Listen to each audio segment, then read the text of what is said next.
నమస్తే, welcome to I news. Pawan అంటే ఒక పేరు కాదు, మామూలు గాలి కాదు, ఆయన ఒక తుఫాను అని సాక్షాత్తు ప్రధానమంత్రి నరేంద్ర మోదీ చేసిన వ్యాఖ్యలు మరోసారి రుజువు చేశాయి. బీజేపీ నేతృత్వంలోని మహాయుతి, కాంగ్రెస్ నేతృత్వంలోని మహావికాస్ అఘాడి మధ్య పోటాపోటీ నెలకొన్న పరిస్థితుల్లో పవన్ కళ్యాణ్ చేసిన ప్రచారం తమకెంతో మేలు చేసిందని కమలనాథులు సంబరపడుతున్నారు.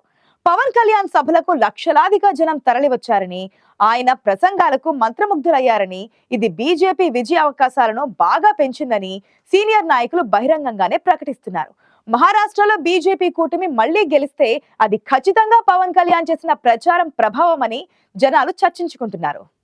ఆంధ్రప్రదేశ్ అసెంబ్లీ ఎన్నికల్లో మహాకూటమి ఏర్పడడానికి, అది అధికారంలోకి రావడానికి చాలా కీలకంగా పనిచేసిన హీరో పవన్ కళ్యాణ్ ఇప్పుడు మహారాష్ట్ర ఎన్నికల్లో కూడా చక్రం తిప్పారు.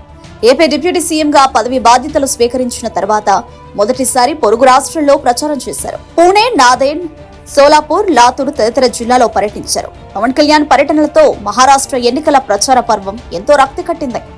అప్పటి వరకు పాత కాపు నాయకులే ప్రచారం నిర్వహిస్తూ వస్తుండటంతో జనాలకు బోర్ కొట్టింది. పవన్ కళ్యాణ్ ఆగమనంతో ప్రజల్లో ఒక రకమైన ఉత్సాహం కూడా వచ్చింది. మరాఠీ భాష కూడా వచ్చిన పవన్ కళ్యాణ్ తన ప్రసంగంలో స్థానిక విషయాలను ప్రస్తావించారు. పూణేతో తనకున్న అనుబంధాన్ని చాటుకున్నారు. తన పిల్లలు పూణేలోనే చదువుకున్నారని, తనకు పూణేలో ఇల్లు కూడా ఉందని, పూణేతో తన బంధం ఎంతో గొప్పదని చాటుకున్నారు. తెలుగు ప్రజలు ఎక్కువగా ఉండే నాందేడ్, లాతూర్, సోలాపూర్ ప్రాంతాల్లో పవన్ ను చూడడానికి లక్షలాది మంది తరలివచ్చారు. ఒకవైపు సనాతన ధర్మం గురించి చెబుతూనే మరోవైపు సామాజిక న్యాయం గురించి కూడా పవన్ తన ప్రసంగంలో ప్రస్తావించారు. మోడీ నాయకత్వంలోనే దేశం అభివృద్ధి చెందిందని గట్టిగా ప్రచారం చేసిన పవన్ కళ్యాణ్ అంబేద్కర్ ఆశయాల సాధన కూడా బీజేపీతోనే సాధ్యమని స్పష్టం చేశారు.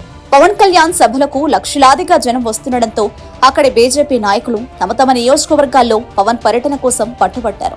ఢిల్లీ స్థాయిలో కూడా పైరవీలు చేశారు. చాలా మంది సీనియర్ మంత్రులు కూడా పవన్ తో ప్రచారం చేయించుకోవడానికి తహతహలాడారు. పవన్ కళ్యాణ్ కూడా సాధ్యమైనన్ని ఎక్కువ సభల్లో మాట్లాడారు. పవన్ కళ్యాణ్ పర్యటనతో మహారాష్ట్ర ఎన్నికల చిత్రమే మారిపోయిందని బీజేపీ నాయకులు అంటున్నారు.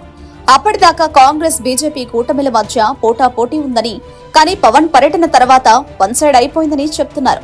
కనీసం 50 నుంచి 60 నియోజకవర్గాల్లో పవన్ ప్రభావం బాగా కనిపించిందని, ఇది మహారాష్ట్రలో బీజేపీ అధికారంలోకి రావడానికి ఎంతో దోహదపడుతుందని సీనియర్ పార్టీ నాయకులు బహిరంగంగానే ప్రకటించారు. ఆంధ్రప్రదేశ్ ఎన్నికల్లో పోటీ చేసిన అన్ని స్థానాల్లో గెలవడం ద్వారా దేశవ్యాప్తంగా గొప్ప రికార్డు సాధించిన పవన్ కళ్యాణ్ కు ఇప్పుడు మహారాష్ట్రలోనూ పోలింగ్ ఏర్పడింది.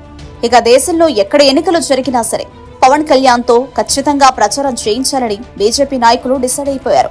కళ్యాణ్ ప్రసంగాల్లో కూడా చాలా పరిపక్వత వచ్చిందని, ఎంతో హుందాగా మాట్లాడుతున్నారని, అది ప్రజలకు బాగా నచ్చుతుందని విశ్లేషకులు అభిప్రాయపడుతున్నారు.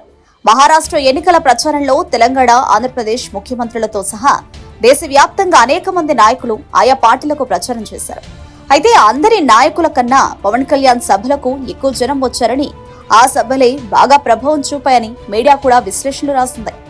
భారతీయ జనతా పార్టీ ఇప్పటి వరకు అనేక మంది సినిమా స్టార్లను, క్రికెట్ స్టార్లను తన పార్టీలో నేర్చుకుని ప్రచారం నిర్వహించింది. అయితే గతంలో ఎవరూ కూడా పవన్ కళ్యాణ్ చూపించినంత ప్రభావం చూపించలేదని, ఇది ఖచ్చితంగా రాబోయే కాలంలో బీజేపీకి ఉపయోగపడే అంశమని రాజకీయ పండితులు అంటున్నారు. ప్రస్తుతం పవన్ కళ్యాణ్ జనసేన పార్టీ బీజేపీకి మిత్రపక్షంగానే ఉంది. ఇంకా బీజేపీలో పూర్తిగా పవన్ కళ్యాణ్ చేరిపోలేదు. అయినప్పటికీ ఆయన బీజేపీ తరపున గట్టి ప్రచారకర్తగా మారడాన్ని జాతీయ బీజేపీ నాయకులు స్వాగతిస్తున్నారు.